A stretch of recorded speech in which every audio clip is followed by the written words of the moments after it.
So then to take a step back to something you brought up earlier, the inelasticity of pricing.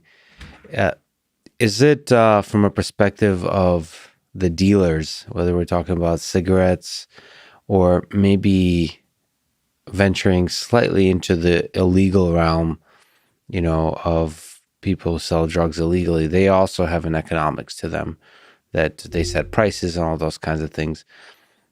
Does addiction allow you to mess with the nature of pricing?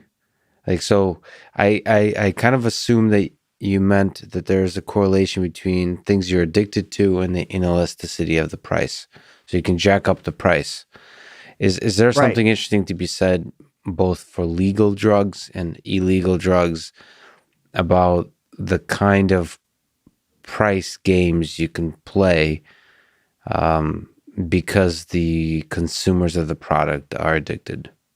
Right. I mean, I think you just described it. Yeah, you can jack up the price and, some people are going to drop off, but the people, and it's not dichotomous because you could just consume less, but some people are going to consume less and the people that are most addicted are going to keep, I mean, you see this, they're going to keep, purchasing. So you see this with cigarettes. And so it's interesting when you interface this with policy, like in one respect, heavily taxing cigarettes is a good thing. We know it keeps, adolescents are particularly price sensitive. So you Ah, definitely, interesting. people smoke less, and especially kids smoke less when you keep cigarette prices high and you tax the hell out of them.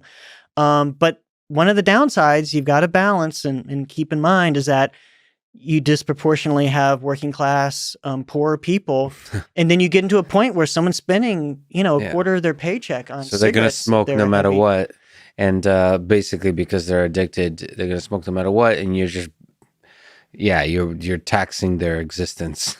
Right, so you're making it worse for the Uh, if they are completely inelastic, you're actually making that person's life worse yeah. because we know that by interfering with the amount of money they have, you're interfering with the other, pro-social, the potential competitors to smoking, and we know that when someone's in more impoverished environments and they have less sort of non-drug alternatives, the more likely they're gonna stay addicted, so, you know Is there data, this is interesting, from a scientific perspective, of those same kind of games in illegal drugs? Sort of,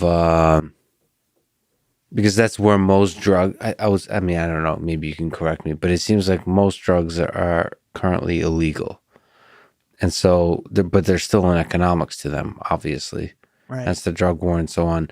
Is there data on the setting of prices, or like how good are the business people running the selling of drugs that are illegal? Are they all the same kind of rules apply from a behavioral economics perspective? I think so. I mean, they're basically that whether they're crunching the numbers or not, they're basically sensitive to that demand curve, and they're doing the same thing that businesses do in a legal market. And you want to sell as much of a product to get as much money.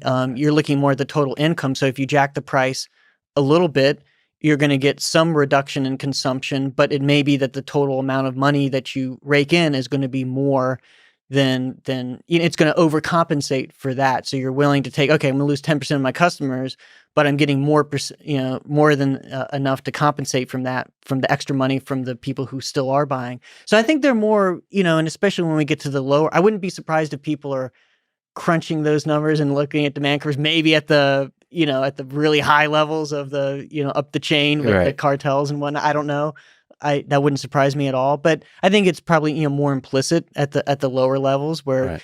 um, something you brought up, drug policy. I will say that for years now, it's been this kind of, unquestioned goal, by, for example, the drug czar's office, in the U.S. to make the price of illegal drugs as high as possible, without this kind of nuanced approach that, yeah, if you make, for some people, if if you make the price so high, you're actually making things worse. I mean, I'm Mhm. all about reducing the problems associated with drugs and drug Right. addictions. And part of that is the are more direct consequences of those drugs themselves.